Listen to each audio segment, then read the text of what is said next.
Le Chumash, pardon.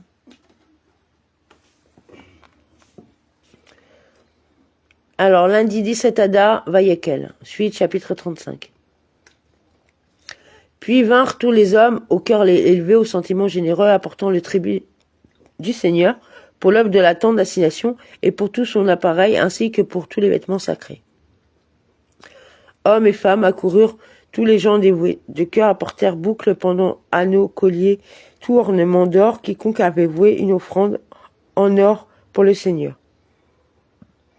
Outre, littéralement, sur les femmes, avec les femmes et à côté d'elles, un bracelet, rare, bijoux d'or en forme de cercle, placé sur le bras. Le mot rare est synonyme de tsamid.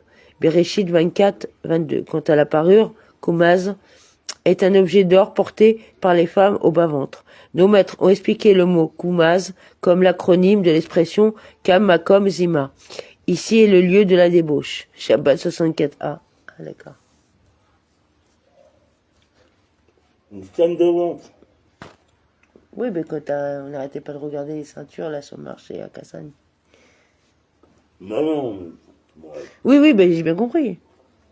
La parure kumaz. Quant à la parure kumaz, c'est un objet d'or porté par les femmes au bas-ventre. Nos maîtres ont expliqué le mot kumaz comme l'acronyme de l'expression kan makom zima. Ici est le lieu de la débauche. Shabbat 64. Ah, en plus j'ai relu 2 fois.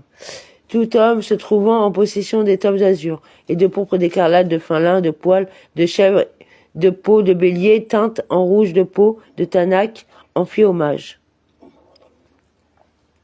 Et tout homme auprès duquel il se trouvait, ou de l'azur, ou de la pourpre, ou de l'écarlate, ou des peaux de bélier, ou des peaux de théachim, tous les apportèrent. Quiconque put prélever une offrande d'argent ou de cuivre apporta l'offrande du Seigneur, et tous ceux qui avaient par devers eux du bois de chittim propre à un des ouvrages à exécuter l'apportèrent. Toutes les femmes industrieuses filèrent elles-mêmes et apportèrent tout filet de l'azur, la pourpre, l'écarlate et le lin. Et toutes celles qui se distinguaient par une habileté supérieure filèrent le poil de chèvre. Filèrent la laine des chèvres. C'était un art encore plus raffiné.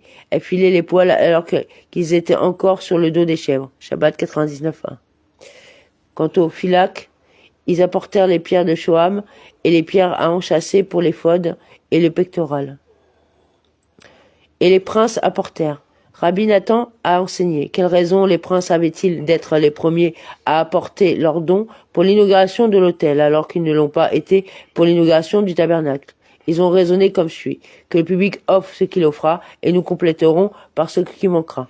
Mais le public a offert tout ce qui était nécessaire, comme il est écrit, et le travail leur suffisait. Infra 36, 7. Les princes se sont alors dit, que reste-t-il que nous puissions faire? Et ils ont apporté les pierres de Shoham, etc. Voilà pourquoi, lors de l'inauguration de l'autel, ils ont été les premiers à apporter leurs dons. Toutefois, comme ils avaient manqué de zèle la première fois, il manque ici une lettre à leur nom, le mot Vea Nessim.